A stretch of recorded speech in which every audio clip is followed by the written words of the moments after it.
Welcome to a new edition of the Neon Jazz Interview Series with singer, playwright, actor, and historian Vienna Carroll on the new 2023 single Sweet Low, Sweet Chariot, their version on it. Vienna and the Folk debut the Afro-Roots Single on February 10th, 2023. It's the new single from their upcoming CD Harlem, Afro Future Roots, a special collection of spirituals honoring the 31 shackled and chained ancestors who freed themselves from slavery. In 1826, on a boat from Baltimore to Deep South Death, they threw their captors overboard and escaped to freedom. Vienna and the band will also be at the Metropolitan Museum of Art in New York City to celebrate the Seneca Village exhibit on February 24th and 25th. It's a great way to kick off a year. Vienna is a good friend of Neon Jazz. It's great to catch up with her about this project. Enjoy. Hi, Joe. How are you? Happy 2023. Absolutely. Happy New Year to you. Thank you for reaching out. I love the song. Thanks. I really love this single, and I find it's more important now during these modern times than ever with what we're living through, that the voices that were really kind of the origination of the jazz and blues, of one of the original protest music, so to speak, to wake people up to things and to not forget roots. And I think this song is the epitome of that. Wow, thank you. It's a hypnotically great song. I mean, it's been covered so much. It's such a seminal tune, but you've done a wonderful job, you and the band. So I want to know, how did you arrive at the thought process to put this out, and kind of how did it happen? In 2009, I didn't write the play, but we put it on at the Fringe called Singing with a Sword in My Hand, about a family escaping slavery. And most of the tunes I used, most of the spirituals that I used, because I've always heard that the spirituals were used to help people escape, were kind of obscure and rare, but I thought I needed to put in a common one. I chose Swing Low, and also made it the song that was the song, the code. They sang this and they heard it in the forest, and people came together, and then they started to escape. And the director and musical director, Keith Johnston, he was the one that said, okay, we're going to put a different beat on this and make it more African sounding. So he put the beat on it, and we came up with that sound. So I've been singing it, and you know how it is with these plays. It was a no budget play. So there were several of us in it, and we sang it a cappella, which we did up until I went in the studio with these guys, and we came up with this beautiful sound. It was very collaborative and beautiful. I mean, we had the foundation, but Newman and Stanley just added layers that were so beautiful to it, and so that's how we came up with it. So how does it feel that it's come to fruition, it's out there, people are responding, it's a new year, all of those things, especially under the context of what we continue to live through in this culture with things that need to be woken up to and changed?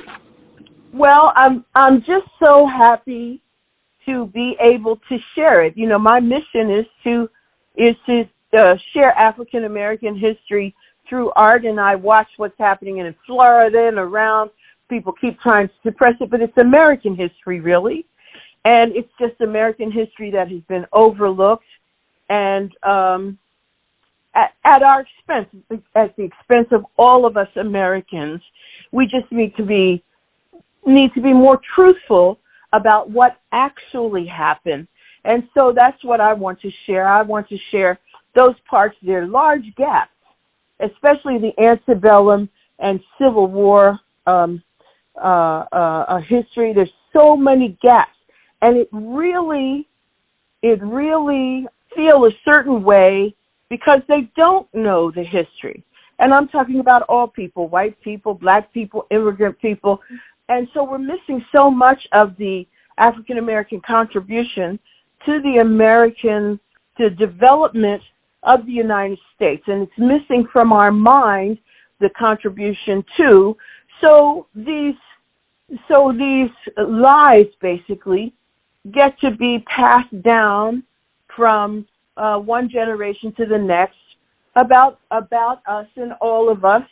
And so we're not able to take our true place in the history of the United States, and neither are other people able to see us as significant contributors, and more importantly even, as having agency in our own freedom story, because even that has been taken from us, and people feel like, or we feel like ourselves, that other people freed us, the Quakers and just a few seminal stars, when in fact we had agency. We freed ourselves. We loved our family. We left slavery. We went back to get people, and we had a lot of people who helped us.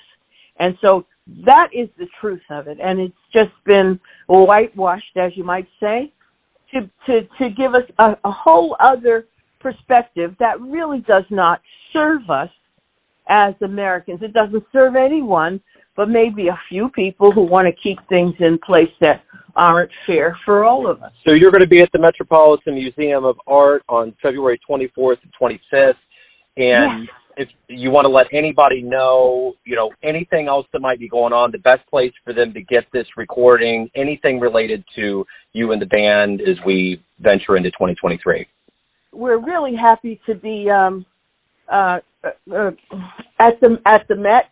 Seneca Village was a black village that was in Central Park. Started in the 1820s, and it went till 1857 when they snatched it using eminent domain. By the time it was destroyed, that village, some, I think, German and Irish folks had also moved in there, but it was essentially a black village in a small part of Central Park. And so recently what has happened is they've done excavations, and they've been able to pinpoint where it is, and they found some artifacts. And the Met created, they have these exhibit rooms where they show different periods in life, European and American life, and they recreate those rooms. And so what they've done is they've recreated not Seneca Village itself, but an Afro-futuristic vision of Seneca Village. So what it might have been, what it might have morphed into had it been left alone, that sort of thing. So what we're going to do is because our music is kind of like that, like a refashioning of the history to show more and more of the truth through the modern lens. So that's the kind of music that we're going to be doing. Joe, it's mostly spirituals, but modern, with the groove of today, and also to show them how they were used as liberation songs instead of, just a pie in the sky, or we're going to wait and suffer down here. So that's what's going to happen there. I'm so excited to be there with my band. We're going to be totally acoustic because where we're going to be at this in this sculpture gallery. So that's going to be really exciting and lovely. And the the single is going to be released on February 10th, and it'll be available on all the streaming platforms and Bandcamp and at my website for people to be able to share in it. So, and I sure do appreciate your sharing it with people so they can hear it. Yeah. Absolutely. My pleasure. And as usual, thank you for reaching out, Deanna. Good luck with everything. Have a great new year, and we'll talk to you again down the line.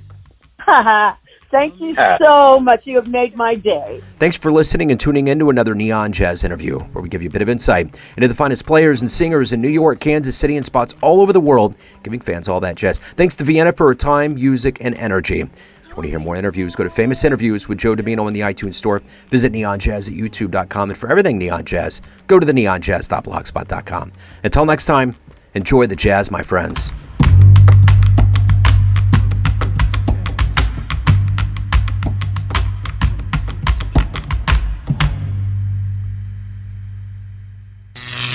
Neon Jazz.